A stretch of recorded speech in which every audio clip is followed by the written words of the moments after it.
Okay, so I think we are live. So we'll just get started. Good evening to everyone who's joined us. It's a very difficult time for all of us with the lockdown and the COVID-19 situation. So I hope all of you are doing well and are safe in your homes. So we are going live today to speak about the impact of taking up a fellowship and how the experience deepens one's understanding of the system, be it education, health, governance, or beyond. And what can one then do with these experiences to create a bigger and better impact on our community? So before introducing our guest, I would like to briefly share with you what Bhumi has been doing for the COVID-19 situation. So we recognize that many people who are stranded across the country with very little supply and access, in order to support their immediate needs, we have set up a helpline. And I hope you've been seeing this number on our feed. If not, please pass on the number to those who you think are in need. It's 9999 71 3542, and we know that most of the people who are affected are the daily wage laborers. While we have volunteers who are returning these calls and manning the helplines, we also have many others fundraising on Bhumi's behalf to support these daily wagers. And if you want to be a part of this, if you want to volunteer to man the helpline, please sign up on bhumi.ngo/covid. And after registration, you will be invited for an online orientation that will introduce you to the teams that you will be a part of. And we believe that all of your support is very essential in reaching out to more and more communities as possible. And please do consider joining our team. So to set some context, a couple of weeks back, Bhumi launched a fellowship in education. And for those of you who are new to our work, Bhumi is a nonprofit organization that has been working with the underprivileged children across the country and in education for over 13 years now. We cater to the needs of children at orphanages, urban slum communities, and low income schools. As an organization that is built on the principles of youngsters doing their bit to improve the socioeconomic conditions of the country, we've launched this fellowship to create deeper impact in our schools. So, this is a 2 year paid fellowship, and it will offer people like you to understand the system, immerse in a classroom as a teacher, design and implement strategies to overcome challenges that these low income communities and schools face. You will also get an opportunity to work closely with teachers and headmasters on their professional development. And additionally, you will also engage with the community to understand the roots of the problem better. So this experience is tailored around building the skills of potential change agents. And at the end of 2 years, we are hopeful that you will be ready to join the sector as social entrepreneurs. So today we are joined by a very special guest, Vinod. He's been a Bhumi volunteer, and he's done his fellowship with Goonj, and he now works with the Goonj team in several capacities such as social media strategy and communications on several projects on technological inclusions, and he also works closely with the founder. So it's a pleasure to have you here, Vinod. Welcome. Hi, thanks for having me. So I'd like to start with my first question. So you are an engineering graduate and you work for 2 years after your graduation. You've also been a volunteer with Bhumi during your college days. So why the sudden change and why did you decide to join the fellowship? And could you run us through your experience and what made you decide to shift lanes?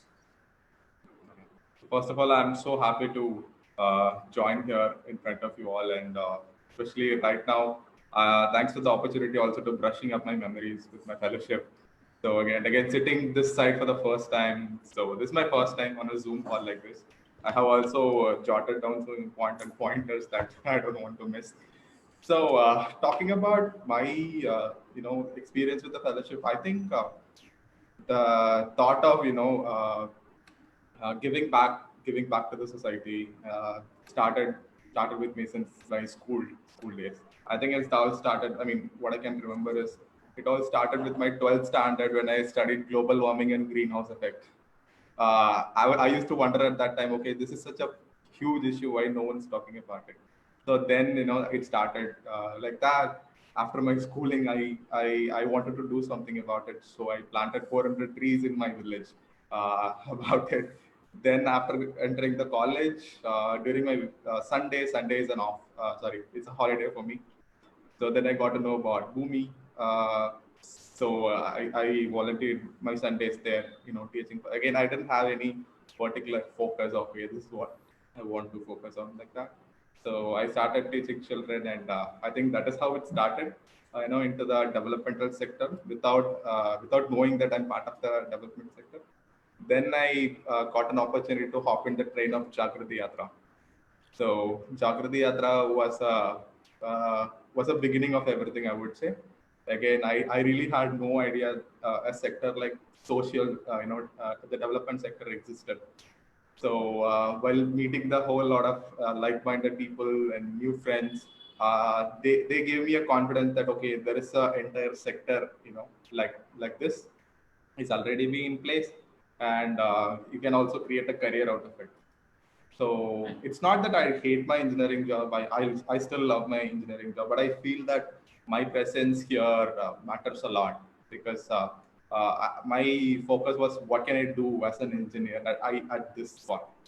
So that's how I got to know about Goonj during the train journey. So the train stops at Delhi. So Delhi stop is Goonj.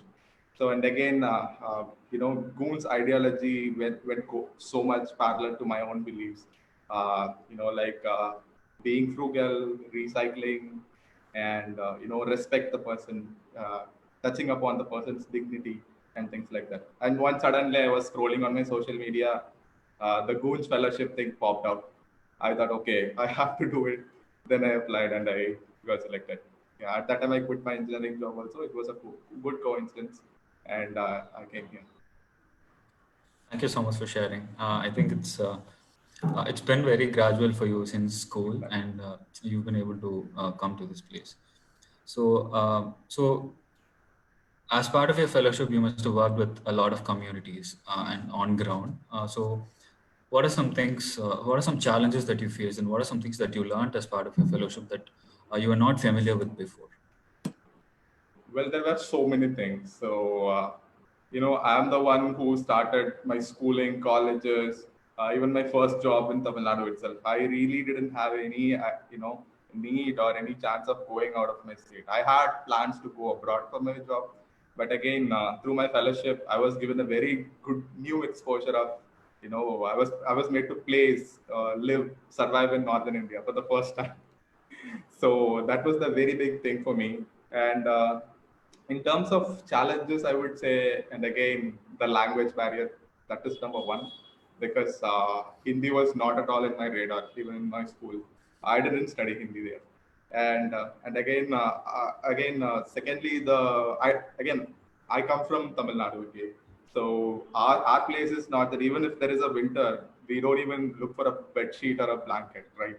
So and again, exposed to a temperature of -4 degrees at Uttarakand, top at the upper hill of Uttarakhand. So those were very new for me.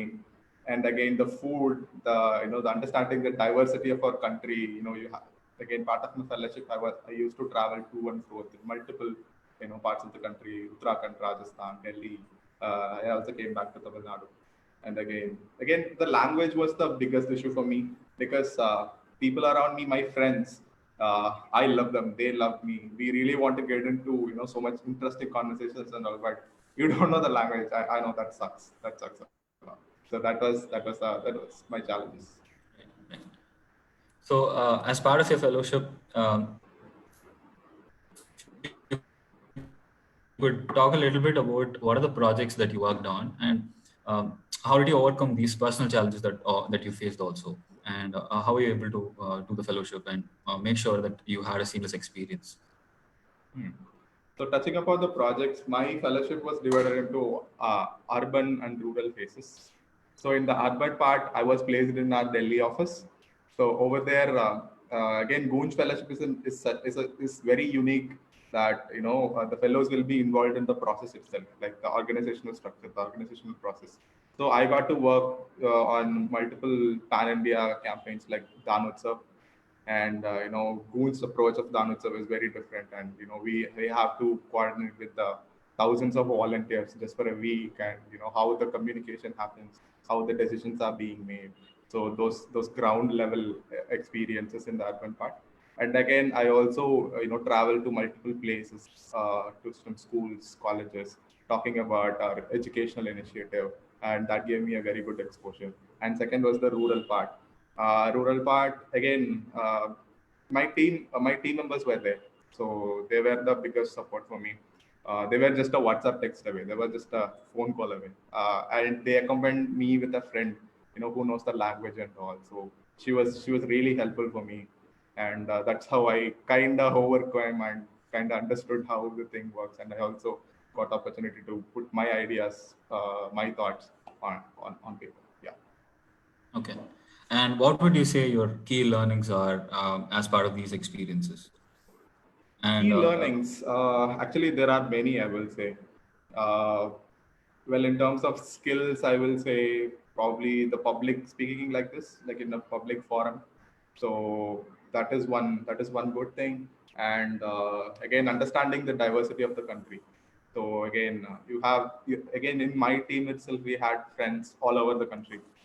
So we too were from Tamil Nadu, few from Assam, Delhi, Rajasthan, everywhere, Kerala, and all.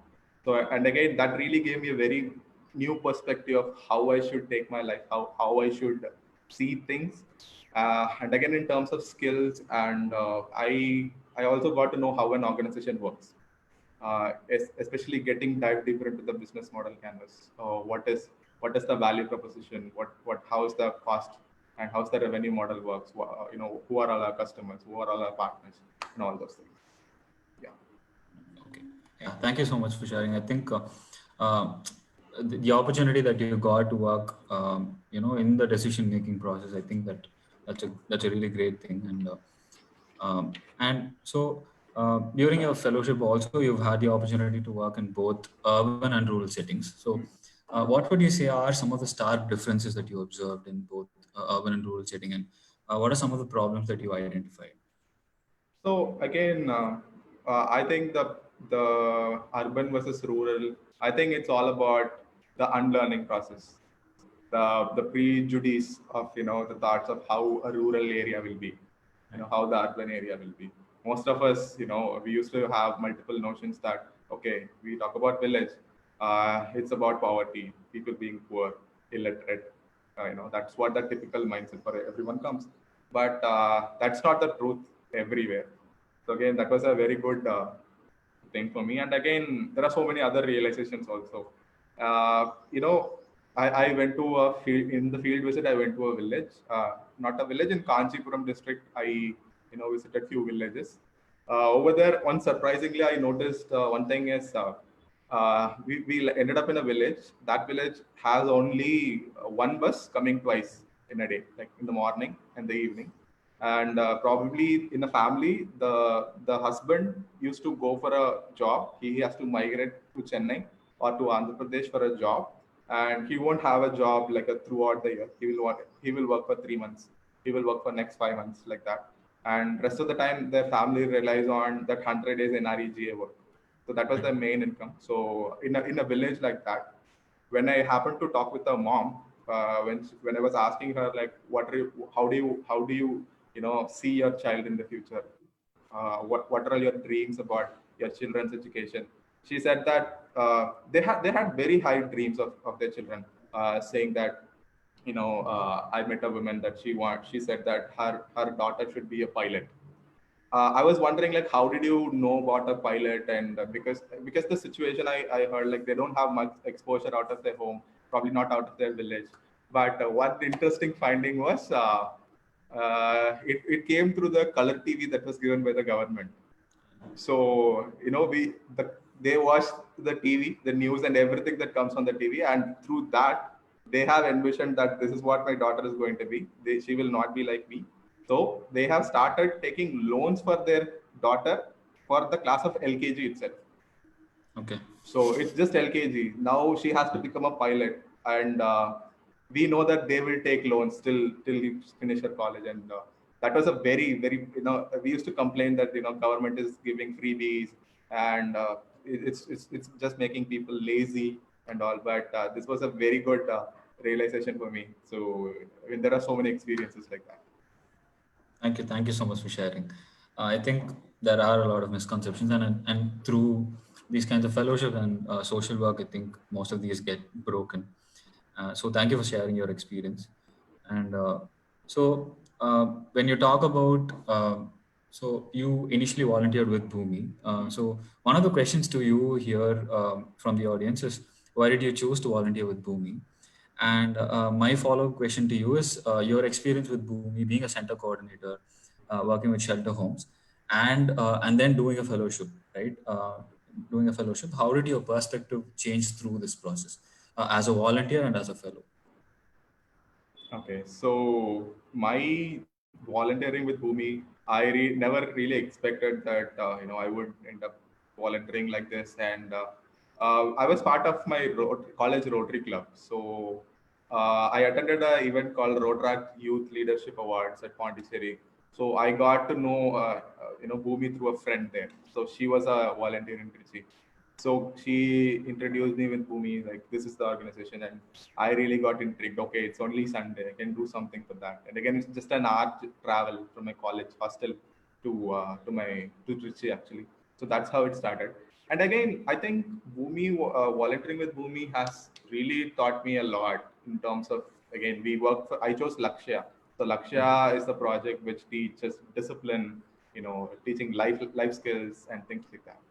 So just for that, I had multiple exposure of, like I really don't want to go to the orphanages and take a book, write on the chalkboard, teach things. So we try to involve children in few extra things. Like we took them to an excursion on one weekend. We created more green initiatives in their homes. So while trying to do that, I was introduced with many new people, starting from many organizations, few government officials, and things like that. So based on that, knowledge of approaching things, on planning things, how this can be done, I think that really gave me, something that I can go forward. I can go for the next level. So that's how then I started my engineering there, and suddenly, through the same friend, I got to know about JY also, Jagrati, of course. So that was like in Tamil we used to say "Madai thirandu vanda vellam madri." It's like a water flows, right? Yeah. so so that was the chance for me. Then I thought, okay, why not give it a try? So yeah, that's Okay. how it came. So how did your perspective change while being a volunteer and as part of your fellowship journey? How did your perspective of looking at the problem itself change? Again, uh, before the fellowship, it used to be what I hear in the news, what I see in the newspaper, what I see it on social media. It's just a few liners that I read. But during my fellowship, like I was able to reach to the bottom of the problems and see, okay, this is it. Everything on paper, it looks very easy. It's very simple. We can judge that, okay, this we have to do this, we have to do that, because the minister is not doing, it's his fault. If the people is not cooperating, it's their fault. So this is the you know the notion, the thought we have through social media or news. But getting onto the ground, the problem is, it's very huge, it's very gigantic. So again, we need more people coming up to this space, and we need more of a technical expertise in this space, and that is how I think the problem will be changed. It's not that the government can take care of everything. It's all of our responsibility to come, and that was one big perspective shift for me. Right. Okay. Yeah. Thank you for sharing. So as a follow-up to that, right? So what need do you see for talented individuals to take up this fellowship? And what role do you see that playing in the solution to many problems that we face in the society? How crucial do you think the fellowship is? The fellowship, any fellowship for that matter, is very important, I would say. Can you repeat the question again? Yeah. So, how crucial do you think for a person who wishes to solve this problem, right, to take up any fellowship? How do you think the fellowship experience contributes to that person in the long run? Definitely. Again, fellowship. I think every the individual, the skilled individual, should know how their skill, should know how their skill can help someone. Everyone should have that perspective in their mind, and that's how they have to enter this fellowship. So I think either it's 1 year or 2 year, they are going to go with a certain process. They are going to be involved in a process. So I think with that journey, they will have a very clear idea of what is the importance, of having them in this space. And I'm sure that at the end of 2 years, they will have a very clear idea of what they have to do at this point, either to the community or to themselves. So I think it's the process is very important. Thank you so much. Yeah. So I think being a fellow myself, having done the Teach for India fellowship, I think the fellowship opens up a lot of avenues for people to explore and understand the problem in depth. And I think fellowship is really crucial, like you said, in widening the perspectives. So, like you said, any person who's walking into the fellowship should come in with an idea of how their skills can be used for the better. So when we talk about your fellowship experience, what are some of the things, some of the skills do you think you've learned through the fellowship that are still useful to you in the work that you do now? And what are some mindset shifts that the fellowship created in you? So again, the shifts, I would say, after the fellowship, I feel like I'm more part of the structurized system. So previously, now I would say that I can understand the news which is coming up very in a better way. I think that I'm really part of the structure now. So it opens up many avenues. So I think it's very important to have such knowledge being a fellow citizen also. And again, in terms of skills, there are so many things I will say. And I think it also matters to have a open mind while going into the process. It's not that I will only teach in Bhumi Fellowship. It always have to be that whatever comes, I will learn from it. I will take those things together. So such things will add up so much skills to our portfolio. And again, that will also ensure you a better doer. Yeah, yeah. So, when you talk about opportunities for fellows, how do you think?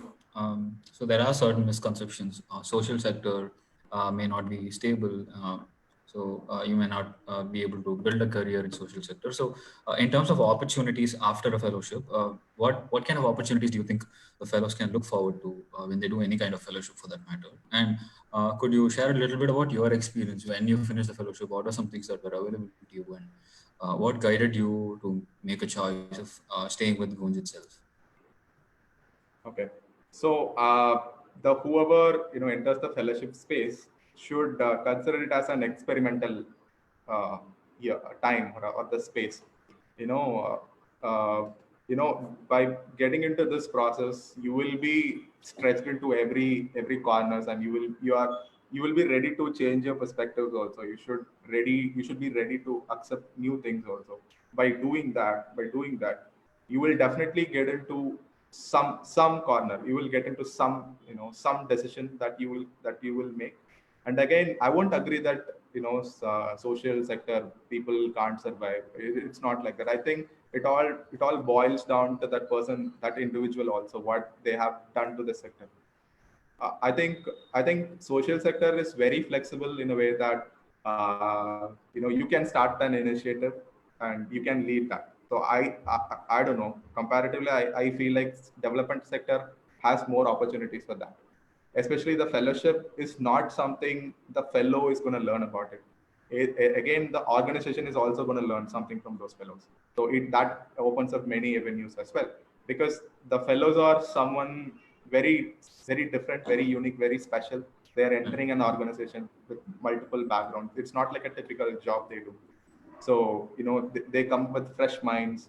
That fresh mind is needed for the organization also. So the organization can build up something with those fellows. I think through this fellowship program, there will be new branches, new routes will be starting to grow. I feel like whoever is passionate about this fellowship will definitely find something uh, out of at the end of this 2 year. Thank you, Vinod. So, on that note, I'd also like to hear about some of the things that you're working on with Hmm. Gunj. Okay. So yeah, again, you asked me my experience after the fellowship, right? Yeah. So again, I would also touch upon few projects that I worked. Again, so mostly I was interested, in rural development.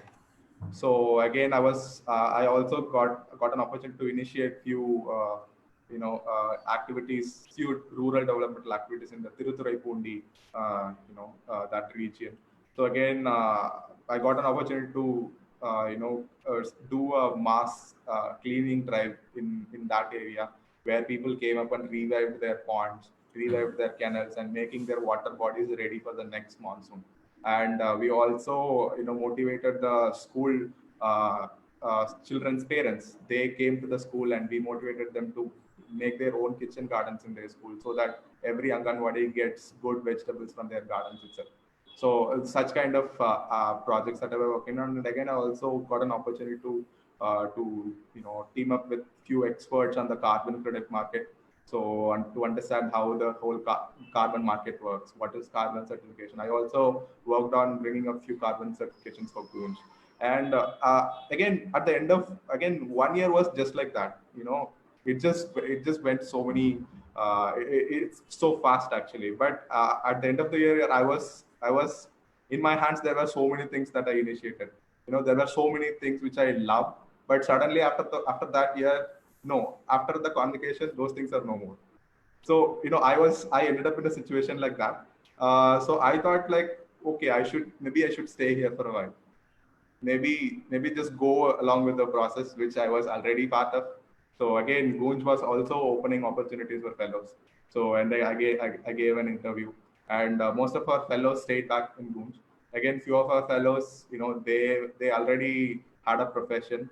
Again, two of my friends were lawyers, so they went back to their profession, and they just they try to incorporate every learning that they got in the through our fellowship and in their profession, and they're working on such as child sexual abuse, women's rights, and things like that.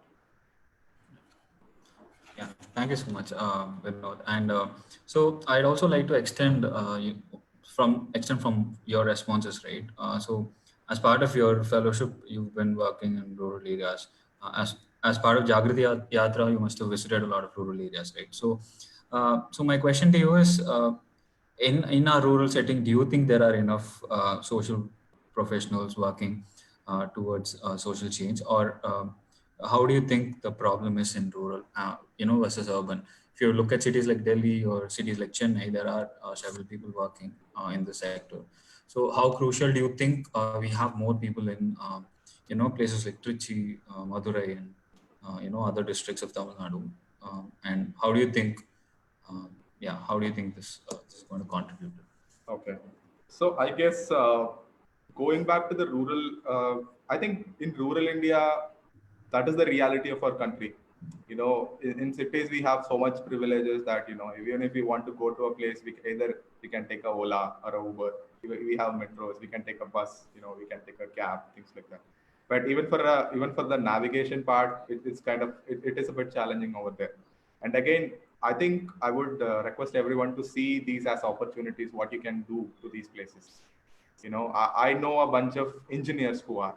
I mean, there is also a thought, right? Like, if I'm an engineer, I won't either get a job or I will end up in some refineries. I mean, going for a job like that, it's not a bad thing. I won't say it is a bad thing. But again, professionals like us, we do really have opportunities in the villages. For example, I can say, I know a few engineers, and they were working in specific parts of Orissa. So they were working. They identified few villages where the farmers and people who have the traditional job of making arts, crafts, potteries, women's hat tailoring, and all those things. So those engineers managed to bring internet to those villages. So they have converted their business completely as an online model, as an e-commerce right now, because of those internet infrastructures. So those engineers went there, they implemented. Right now, their products are being sold internationally. So they made a very sustainable, very good, business that is still, it's doing very well in such place. I guess in my 1 year of experience, every part that every engineer, I mean, being an engineer, I can talk more about that. I'm sorry, I don't know about much other professions. I have encountered that there are in so many villages, even in the Kanchipuram district itself, I will say that there are so many natural water bodies that needs to be repaired. So any civil engineer or any structural engineer will really know that, how things can be done. So there are so many opportunities like that, and I think it's an individual. He has to come forward, he has to go, and he has to see, and he can do things. I think that is how we have to see this, the entire thing. Yeah. Thank you, Vinod. I think, one of the key aspirations for the Bhumi Fellowship is for diverse set of people to come from different parts of Tamil Nadu and take up this fellowship, have this experience, and then go back to their own places, their own hometowns, and become social entrepreneurs to run their initiatives or to work closely with the local government to bring about changes. And I think it makes a lot of sense. People from different backgrounds can contribute to the system differently based on Yeah, the skill set that they have. yeah. Yeah, Also, and yeah, yeah, please go. I think people from every places, come for the fellowship. I think we all know what is our places basically. If we are from the Tirupur region, we know that the export, it is the thing. If we again Tirupur, Road, places like that. If you come from the south, I guess more agriculture is the thing. So I think the young, individuals has to look into their, probably his father is also working like that. They have to delve into their father's business and they have to work on that. Probably they can establish something out of their own skill set. I think this is also a way of looking things in Yeah, our own places. yeah, definitely. So there is a question for you from the participants. Mhm. So the question is, what skills need to be there to take up a fellowship? What skill should a potential fellow have to take part of the fellowship? For any fellowship for that matter, I think for Bhumi, more of people who wanted to get into this educational sector, that makes a better sense. I think it's all boils down to that person's beliefs. I will say, if they think that they're a very best fit, for this place by going to the by all their information, by talking, by getting to know about the structure, if they feel that if they fit somehow, it's not that they have to do A to Z 1 to 100 completely, but somehow if they feel like they have a connect with that spot, I think that is pretty much enough to start a fellowship. And again, you must be having some qualification. If that person matches all those things, I think that is enough to start any fellowship. Yeah. So yeah, we also believe that being the basic qualification needed is intent and just being a graduate. Any graduate, that is the basic qualification. So I think, like you said, if the intent is there, if the motivation to work for a social cause is there, I think anybody can take up the fellowship. Exactly. Um, yeah. So one more question for you is, in terms of education itself, one of them wants to know if you worked for education as part of your fellowship, or yeah, directly or indirectly. What has been your On education. yeah? Uh, Again, here I would touch upon few Bhumi experience and Gonj experience as well. Again, education is something very vast. Uh, Again, we can somehow categorize in multiple ways. Either we can go to that education space by the specific skill I have. For example, if I'm good in math, I can teach children maths. That is one way. Going through either to the subject, or again, just like Lakshya, if you feel like you need to teach children about life skills, what is discipline, what is leadership, things like that. Either they can go by that way also. And again, working for education, it's not a very one way of looking at it. There are so many ways also. So it's completely fine either. If that person think, okay, I will work on this, I think that is enough to enter that sector or doing this fellowship. Yeah. Um, so I think I have one more question from my side personally. Is how did the fellowship change you as a human being, and in terms of your values? Okay. So in terms of my values, I think I have become a very mindful consumer now. So again, I think this came from my fellowship only. Sometime in my fellowship, I read an article somewhere in Harvard Business Review or somewhere. It said that in an average house in an urban area, it has 2 lakhs, items, material in a single urban house. But we know in a daily basis how many things we are using, right? There must be something in the corner lying down for years and years, and there must be certain things in our wardrobe.